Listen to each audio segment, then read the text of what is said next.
Hello, and welcome back to my Breadboard 486 project. As promised in the last episode, I have gone in and redone the breadboard using the new breadboards I bought.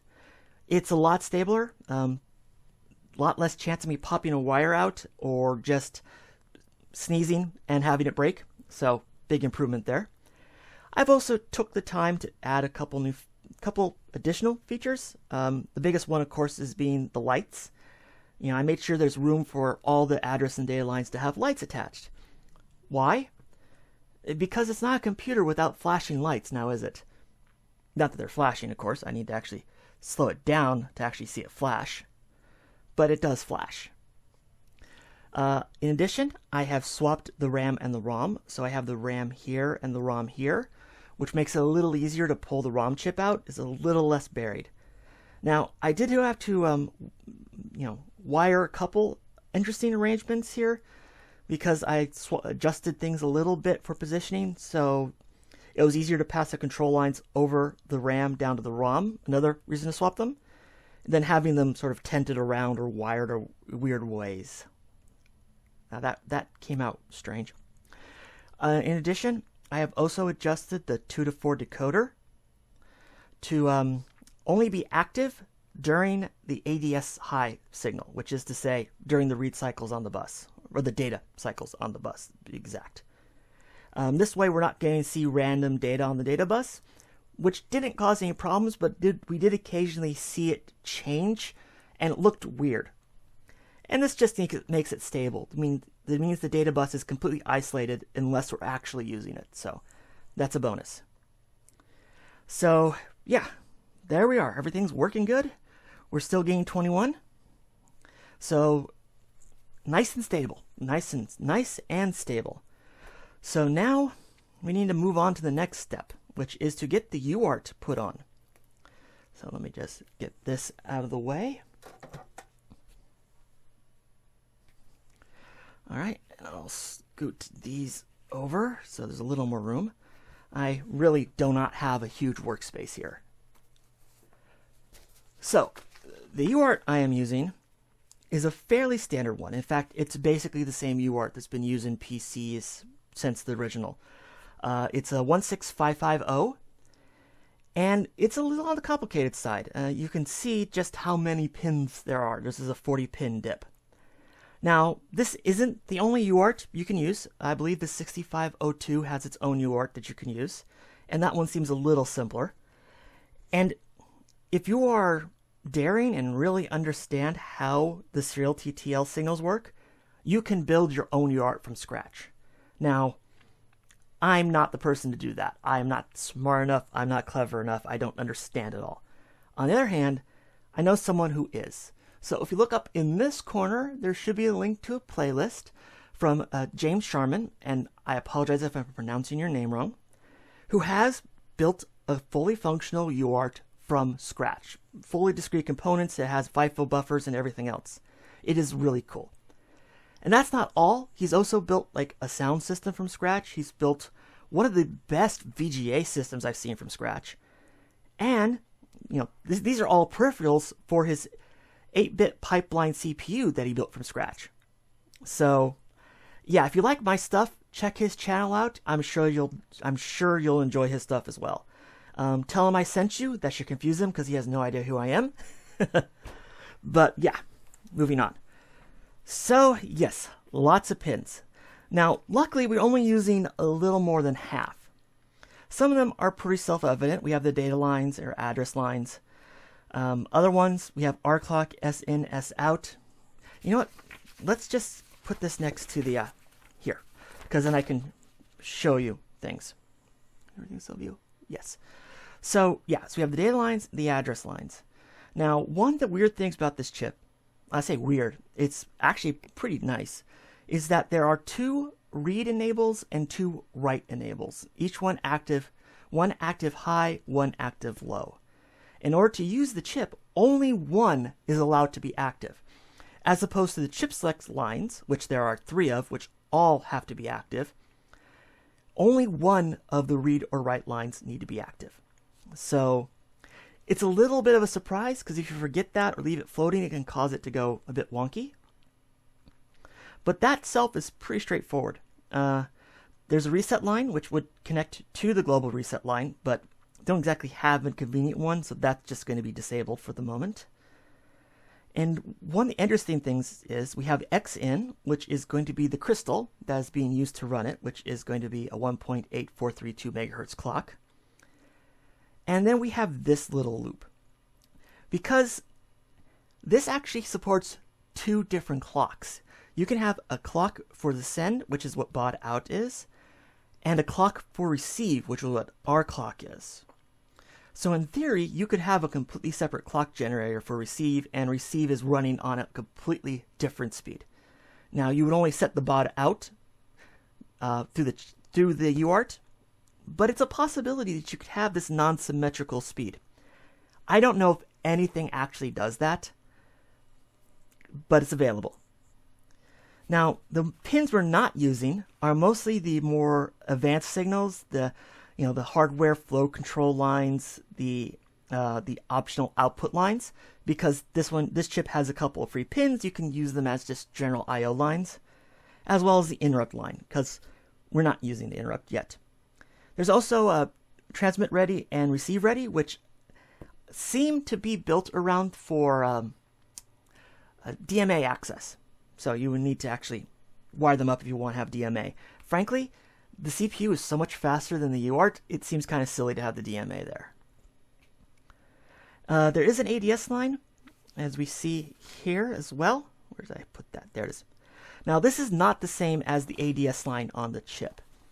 This only needs to be used if the address lines and the chip select lines are not valid during the read and write cycles. Due to the latch system we have, we always know they are, so we can just tie that to ground and never have to worry about dealing with that line. So it still provides a little bit more than, half the chip, but not that bad.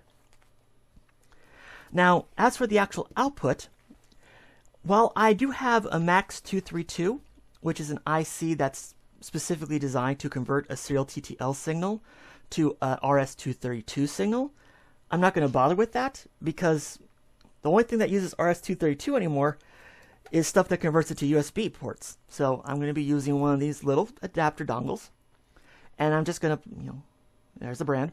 Why did I buy this brand? Because it's what Fry's had at stock when Fry's still existed.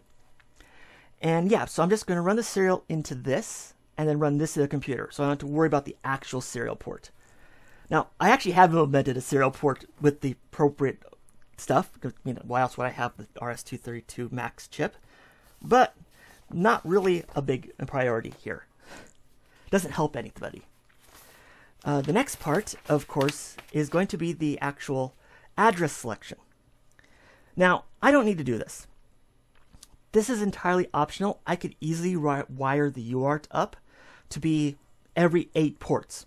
So it just constantly repeats over and over again and not worry about any of the other address lines. But I'm not going to do that because this is logic I need to implement eventually. And this is a fairly straightforward concept. It's just a pair of 74688 comparators, 8-bit comparators, chained together, enabled when the mem IO line is low, which means that's IO. We're running the address line, sans the lowest 3 bits, because those go directly to the chip, into this one, and then the lower address lines, that is, and the top address lines into this one. And we can effectively means that we are looking for port 03F8 and all the through 03FF.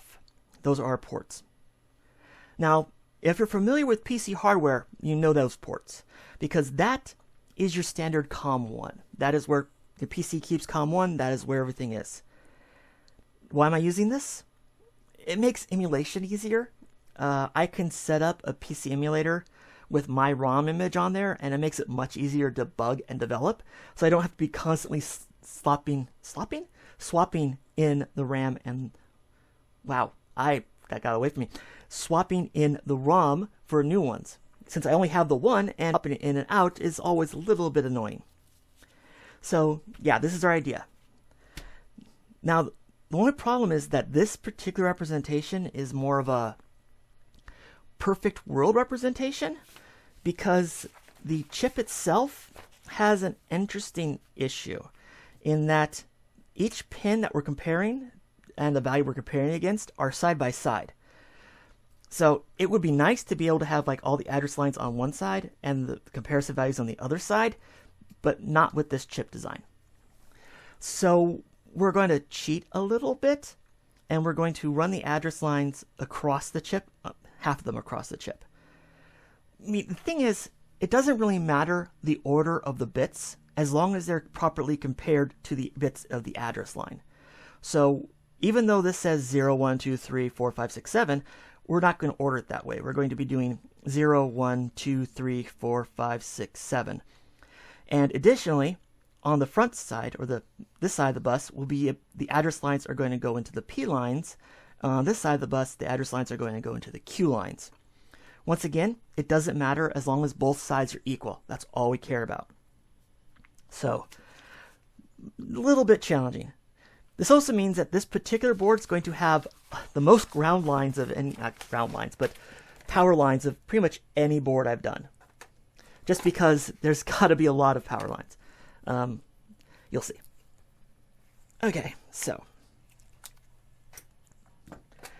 As for the chip itself, much like we did with the data bus control lines and the address latch, we need to run these ones facing the wrong direction. Now, there's a good reason for that, though. It's actually very straightforward. You may notice when facing this way, the address lines are... Am I actually on screen? There we are. I have a very small workspace. I probably said that before, so I have a limited amount of space. So yes, the address lines go from 0 to 7, which means that when they're ordered, when the chip is facing this way, they are in the same order for both the address lines and the data lines. If I ordered it like this, they're on the wrong side of the chip. I'd have to twist them all when I pass them around. It's a mess. So we're going to be putting things backwards again. So half the board's backwards. It's a little annoying. Okay, so make sure that's lined up because that's kind of our key. Everything's based off of that. Let's see, get the clock lined up correctly.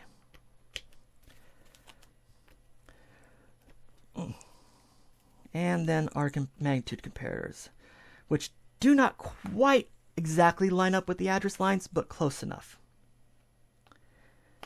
Okay, and that's that. Now I just need to wire all this up. So I guess cue the time lapse.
Okay, and that's done. So much for getting rid of most of the rat's nest. This is a bit of a mess, but it can't be helped. As I said, we have the address lines kind of jumping back and forth. We have the various lines for the control lines, which luckily are very easy, being that it's 3F8. It's basically, the top are 0, then we have all 1s, then the last 3 are 0. Makes it fairly easy to plug in together. So next, we need to update the ROM. That's not the ROM, that's the ROM. And once again, I'll use my completely inappropriate tool for removing chips. And I'll get this quickly flashed. Alright, that is flashed. Let's just slip this right in. Alright, let's just power up everything to make sure things are working. That looks good. But, before we can do that, we need to actually connect it up and pull up my terminal program. So, let's grab Putty. Okay, so serial port is up and running, so let's turn it on and see what we get. Well, as soon as the switch doesn't stick. Alright, there we go. We have a $sign on screen. That is good. And yeah, everything's looking really nice and stable. Which is actually a surprise, because my testing was anything but stable. Oh, see, it's already reset. You see, $sign again. It is not stable. And the reason it's not stable is something I was warned about ahead of time, and that is ground bounce. Let me just scoot things around so you can actually see the stuff. Alright, so looking at the board here, right now, from down here, let's get this in camera, there's so little room. A ground signal from down here, getting back to the CPU, has to go up through here, around, back here, through here, up, back through this, and back into here. And it's a long path. And there's a lot of signals that are taking that path. And I could also be 100% incorrect on how I'm describing this, so feel free to correct me in the comments, because I'm probably wrong. But the point is that we're pushing a lot of ground signals over one line, and it's a long line. And effectively, it's become oversaturated, and it's generating noise. It's unstable. So the answer, of course, is that we need multiple ground lines coming from the CPU out. But the breakout board I currently have only has the one ground connector on power. Is that even on camera? That's barely on camera. Let me just scoot the camera up. Have one ground connector on power up here. So it becomes a little bit of a little tricky. But I do actually have a couple more exposed ground pins. Down here, just very visible, I have some jumpers that are designed to tie certain pins to ground that are normally pulled high, but these tie them low. So I can cheat and use that as an access to the ground plane onto the breakout board. Make sure I get that into the right pin. Okay, good. So I will bring that down to, say, about midway. Then I'll jump a second one from there all the way back down to here. And hopefully this will be significantly more stable. So we'll power this back on. Got a $sign again, and let's try typing. ASDF. Okay, fantastic. And it's working. We're getting an echo. This is exactly what I want to see. This is perfect. Even with the stability problems, this is working great. Now you may be wondering, why is it AEIOU when I said ASDFG? I use a Dvorak keyboard, so my home row is very different. So my QWERTY is this. So, yeah. But it does work. I am getting properly echoed of the characters, and yeah. So, it works. Let's try it again. So what is it doing? All right, let's take a quick trip into the code. Okay, now going into VS Code. so far it's pretty straightforward. The program starts in the usual way, but then does something different in that it goes immediately into protected mode. Now, that's this code right here. That's all you need to do to go into protected mode. Now, there's some data structures related to that. Now, I'll get into this later. I'm going to be doing a bonus episode on what protected mode is, what it means to be in the processor, and how it changes the way the processor works. For now, the only thing you need to be aware of is that we are running in pure 32-bit mode with a 4 GB address space, of which we're only using 64K, and half of that's ROM. So, lots of room to do that we can't do anything with, but there's 4 gigs of RAM, or address space. So once that's done, we jump back to the top of the code, we set up our segments, set up the stack, and then we just call the setup UART function. Now, if you're familiar with how to set up a classic UART in DOS, this code is going to be pretty much identical to what you're used to. It's just, disabling interrupts, setting up to be 9600 baud and 8.1 with the FIFO buffer.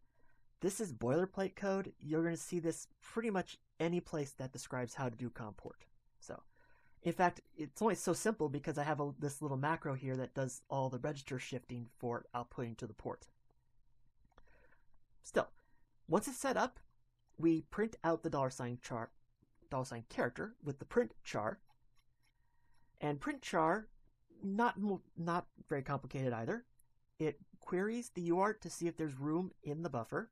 The com1 plus 5 is going to be the status register, and then it's just masking it with this. And once there's room, it writes it out. Oh, and just ignore my debug code. Yeah, once there's room in the buffer, it writes the byte out to the base address, and that's it. Straightforward. It's not going to spend a lot of time spitting in this code, because unless we're really pushing data out, we're never going to saturate the FIFO buffer. Now, once it's printed the character, it reads a character from UART, and then prints it back out. Now, reading the character is just as complicated, which is to say, not very complicated at all. It reads in the COM port, gets the status, sees if there's data to read, and when there is, it reads it from the COM port. That's it. Very straightforward. And once it has the data, as I said, it just echoes it back out, and then checks for a carriage return and puts out the line feed. Because without the line feed, the terminal is very literal. It would just do the carriage return and you would type over itself. So there is an interesting caveat with this code, and that comes down into the read char loop. In that we are never waiting for anything to happen. We are constantly polling 100% of the time, using 100% of the CPU. So we are just constantly going at it and reading and reading and reading, and this is a problem. Now, the simple solution is to wire up the UART into the interrupt system. Except there isn't one yet. Right now, we could wire this up into the non-maskable interrupt, which will fire, no matter what, it will always fire interrupt 2, and you can't turn it off, you can't delay it, it's a high priority action. But it's not really the interrupt controller.